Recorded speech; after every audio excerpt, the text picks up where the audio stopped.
ಕೊಡ್ಬೇಕಂತ ಇವರು ಇಲ್ಲ 91 ಕಾನೂನು ಪ್ರಕಾರ ಮಾಡಲಿಕ್ಕೆ ಬರೋದಿಲ್ಲ ಅಂತೇಳಿ ಇವತ್ತು ಸುಪ್ರೀಂ ಕೋರ್ಟ್ ಮುಂದೆ ಈ ಸಂದರ್ಭದಲ್ಲಿ ಸುಪ್ರೀಂ ಕೋರ್ಟ್ ಎನ್ಕ್ವೈರಿ ನಡೆಸದ 3 ಸದಸ್ಯ ಪೀಠ.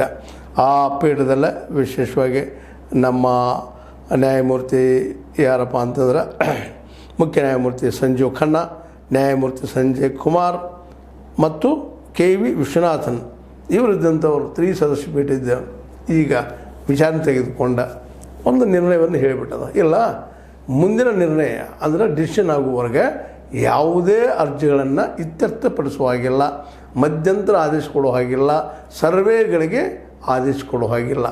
ಇಲ್ಲಿ ಯಾವ ಗುಡಿ ಅದನ್ನೋ ಏನೋ ಅಂತ ಸರ್ವೆಗಳು ಆದೇಶ ಕೊಡೋ ಹಾಗಿಲ್ಲ, ಸ್ಪಷ್ಟವಾಗಿ ಸಂದೇಶವನ್ನು ನೀಡಿದ್ದಾರೆ. ಇದು ಮುಗಿಯುವವರೆಗೆ ಅಂದ್ರೆ ಇದಕ್ಕೆ ಒಂದು ತಿಂಗಳು ಟೈಮು ತೆಗೆದುಕೊಂಡಿದ್ದಾರೆ. ಅಷ್ಟರೊಳಗೆ ಇವರು ನಮ್ಮ ಖನ್ನಾ ಅವರಿಗೆಲ್ಲ ಉಳಿದವರಿಗೆಲ್ಲ ಇನ್ನು ಮುಂದಿನ ಅರ್ಜಿ ಹಾಕೋ ಮುಂದೆ ನೀವು ಏನಪ್ಪ ಅಂತಂದ್ರೆ ಈ ನಿರ್ಧಾರ ನಮ್ಮ ಡಿಸಿಷನ್ ತೀರ್ಪು ಬರುವವರೆಗೆ ನೀವು ಕಾಯಬೇಕಾಗ್ತದೆ ಅಂತೇಳಿ. ಹೀಗಾಗಿ ಇದ್ದಂಥ ಅರ್ಜಿಗಳು, ಈಗ ನಡೀತಿರೋಂಥ ಕೇಸುಗಳು ಅಥವಾ ಮಧ್ಯಂತರ ಆಜ್ಞೆಗಳು ಇವು ಯಾವನ್ನೂ ಇನ್ಮೇಲೆ ಮಾಡುವಾಗಿಲ್ಲ.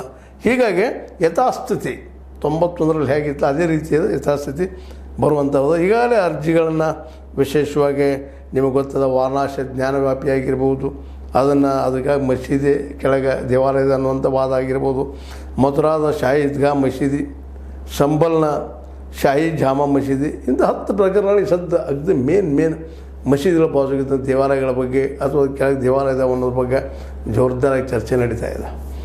ಇದು ದುರುಪಯೋಗ ಮಾಡ್ಕೊಳ್ತಾ ಇದ್ದಾರೆ ಅನ್ನೋದು ಒಂದು ವಾದನೂ ಅದ ಇವತ್ತು. ಯಾಕಂದರೆ ಹಿಂದುತ್ವವಾದಿಗಳು ಇದನ್ನು ವಿಷಯ ಇಟ್ಕೊಂಡು ಜೀವಂತ ಇಟ್ಟುಕೊಂಡು ತಮ್ಮ ವೋಟ್ ಬ್ಯಾಂಕ್ ಮಾಡಿಕೊಂಡು ಈ ಇಲೆಕ್ಷನ್ದಲ್ಲಿ ಗೆಲ್ಲುವಂಥ ಒಂದು ಚಾಕಚಕ್ಯತೆಯನ್ನು ಮೆರಿತಾ ಇದ್ದಾರೆ ಅನ್ನೋಂಥ ಒಂದು ಆರೋಪಗಳು ಇದ್ದಾವೆ. ಇರಲಿ ಆರೋಪ ಏನೂ ಇರಲಿ, ಆದರೆ ಈಗ ಅದನ್ನು ನಾವು ಹಡ್ಡಿ ನೋಡಿದರೆ ಅಲ್ಲಿ ಒಂದರೆ ಶಿವಾಲಯಲ್ಲಿ ದೇವಾಲಯಲ್ಲಿ ಇತ್ತು ಅಂದರೂ ಸಹಿತ ನಾವು ಕೆಡವಲಿಕ್ಕೆ ಆಗ್ತಾನೆ, ಕೆಡವಿದರೆ ಕೋಮು ಸೌಹಾರ್ದ ಉಳಿಲಿಕ್ಕೆ ಸಾಧ್ಯತಾನೆ ಈ ದೇಶದಲ್ಲಿ ಅಂತ.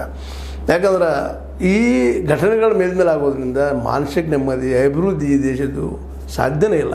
ಯಾಕಂದರೆ ನಡೆದು ಹೋದ ಇತಿಹಾಸದಲ್ಲೇ ಯಾರೋ ನಮ್ಮ ತಂದೆ ಒಬ್ಬ ಕಳ್ಳಿದ್ದ ಅಥವಾ ಮತ್ತೊಬ್ಬ ಅಥವಾ ಏನೋ ಇದ್ದ ಸಾಮಾಜಿಕ ವಿರೋಧಿ ಕೆಲಸ ಮಾಡ್ತಿದ್ದೆ ಅಂದರೆ ಇವತ್ತು ನಮ್ಮನ್ನು ಅದರ ದೃಷ್ಟಿಯಿಂದ ನೋಡೋದ್ರಲ್ಲಿ ಏನು ಅರ್ಥದ ಅನ್ನುವಂಥ ಒಂದು ಮೂಲಭೂತ ಪ್ರಶ್ನೆ ಬರ್ತದೆ.